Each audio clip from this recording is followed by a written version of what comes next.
দিনগত ৰাতি মই বিধায়ক হিচাপে আহাত দেৰি হৈছে। মই বাংগালুৰত চিকিৎসাজনিত কাৰণত আছিলোঁ 19 তাৰিখৰ পৰা।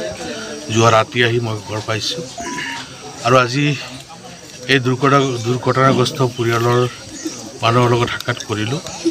ভুক্তভোগী ছোৱালীগৰাকী ল'ৰাটোকো কথা পাতিলোঁ। অতি মৰ্মান্তিক ঘটনা হৈছে। মই খবৰ পাই ফোনত আৰক্ষী বাহিনীক তদন্তৰ কাৰণে কৈছিলোঁ। আজিও মই এই গোটেইখিনি কথা তেওঁলোকৰ পৰা মই জানিলোঁ।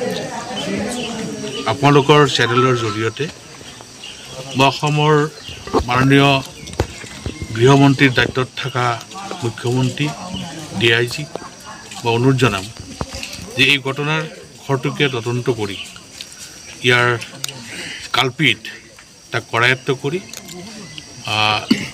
শাস্তিমূলক এনেকুৱা ব্যৱস্থা কৰিব লাগে যিটো মানে নজিৰবিহীন, যেনেকৈ নজিৰবিহীন ঘটনা কৰিছে আৰু ঠিক অপৰাধীক সেই নজিৰবিহীনভাৱে শাস্তি প্ৰদান কৰিব লাগে।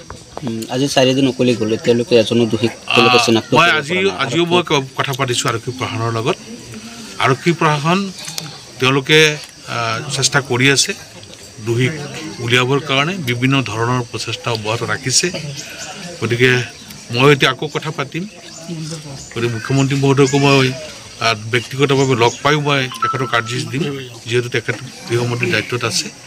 এই ঘটনাটো এটা উচিত তদন্ত হৈ কালপিত ধৰিবই লাগিব আৰু মোৰ বিশ্বাস আৰক্ষী বাহিনীয়ে যদি খুব ভালকৈ সূক্ষ্মভাৱে তদন্ত কৰে নিশ্চয় কালপিত ওলাই পৰিব।